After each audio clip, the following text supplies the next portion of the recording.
मुझे बेहतर बताएंगे देवेंद्र, ये जो बजट वापसी हुई, क्या इसे बेहतर प्लानिंग के साथ किसानों के वेलफेयर में, कल्याण में इस्तेमाल किया जा सकता था क्या? एमएसपी जिसको अर्थव्यवस्था पर बोझ बताया जाता है, C2 प्लस 50% को, इसी पैसे से हो जाता क्या? 1 लाख करोड़ रुपया जो वापस गया। पहले जो आपने शुरुआत में जो अपना चित्रण पेश किया था खेती का, मैं उसमें एक डाटा और ऐड कर दूं। Please sir. कि organisation for economic cooperation and development, जो कि दुनिया के सबसे अमीर जो देश हैं उनका एक ट्रेडिंग ब्लॉक है, उनका अध्ययन कहता है कि 54 कंट्रीज दुनिया में उन्होंने उसका आंकलन किया खेती का, और उन्होंने पाया कि हिंदुस्तान ही एक ऐसा देश है जहां पर सन 2000 से लेके अभी तक किसान घाटे में खेती करते हैं।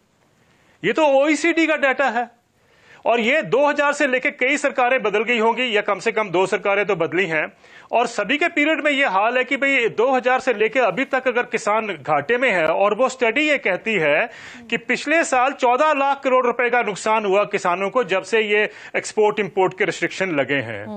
अब मुझे ये नहीं पता कि भाई क्यों इस पे चर्चा नहीं होती है पार्लियामेंट में, कि इतना भयंकर डाटा है हमारे सामने, जो क्राइसिस है एग्रीकल्चर का, उसका बड़ा सामने दर्शन मिलता है, लेकिन कहीं चर्चा नहीं होती। हर आदमी कहता है कि सब हमने ये इतने स्कीम लेके आए, हम इतनी स्कीम्स लेके आए, अगर ये सारी स्कीमें मिला लें और तब भी घाटा हो रहा है। और उस रिपोर्ट में बड़ी अच्छी बात लिखी हुई है कि जो बाकी कंट्रीज जहां पर कि नुकसान होता है किसानों को, वो भरपाई बजट के माध्यम से हो जाती है, बजट में एलोकेशन के माध्यम से।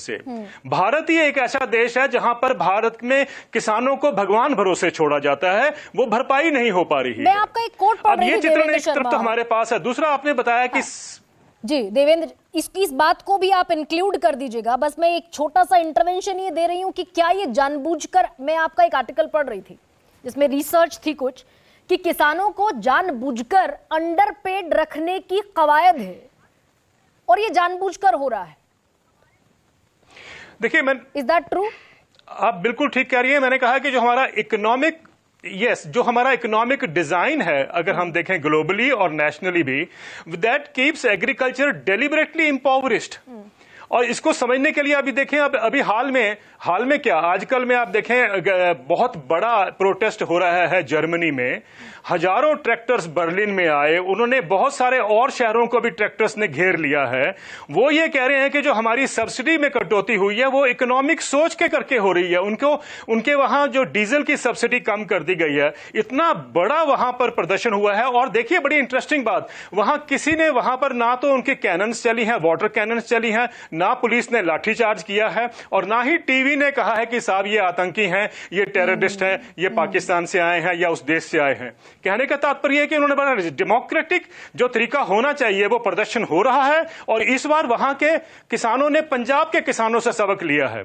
उन्होंने सिर्फ ऑर्गेनाइज तरीके से एक अपना जो कॉन्वॉय कहते हैं उस तरीके से ट्रैक्टरों को फाइल नहीं किया, अब की बार उन्होंने सड़कों को ब्लॉक भी किया, अब की बार उन्होंने ट्रेन को भी रोका है, अब की बार वो उन्होंने जाके जो मैन्योर है या खाद है उसको मंत्रालय के सामने भी फेंका है। कहने का मतलब ये है कि दुनिया आज क्राइसिस में है एग्रीकल्चर की, हम अगर बात करते हैं, लेकिन वहां तो चलो फिर भी सब्सिडी मिल जाती है, कवर अप हो जाता है। भारत में तो भगवान भरोसे है। दूसरी बात है कि अगर 1 लाख करोड़ रुपया हमने वापिस किया है, एक्सपोर्ट ड्यूटी, एक्सपोर्ट पर बैन लगा दिया सरकार ने, प्याज के एक्सपोर्ट पर बैन लगाया और बहुत सारे एक्सपोर्ट्स पर बैन लगाया। आप ये कह रहे हैं कि 14 लाख करोड़ का नुकसान हुआ किसान को, तो हम ये बतौर विकासशील देश, जिस देश में खेती 42.5% लोगों को रोजगार देती हो, हम ये अफोर्ड करने की स्थिति में है? किसान अफोर्ड करने की स्थिति में है ये? देखिए इंटरेस्टिंग बात यह है कि जो $169 बिलियन का उसमें नुकसान दिखाया गया है, which comes to 14 lakh crore, वो जो नुकसान है वो OECD की रिपोर्ट में लिखा हुआ है। उसमें लिखा हुआ है कि भाई जो ट्रेड रिस्ट्रिक्शन, जो एक्सपोर्ट इंपोर्ट के रिस्ट्रिक्शन लगे हैं, वो उसको इंक्लूड करके ये हमारा जो लॉस है इतना बढ़ गया है।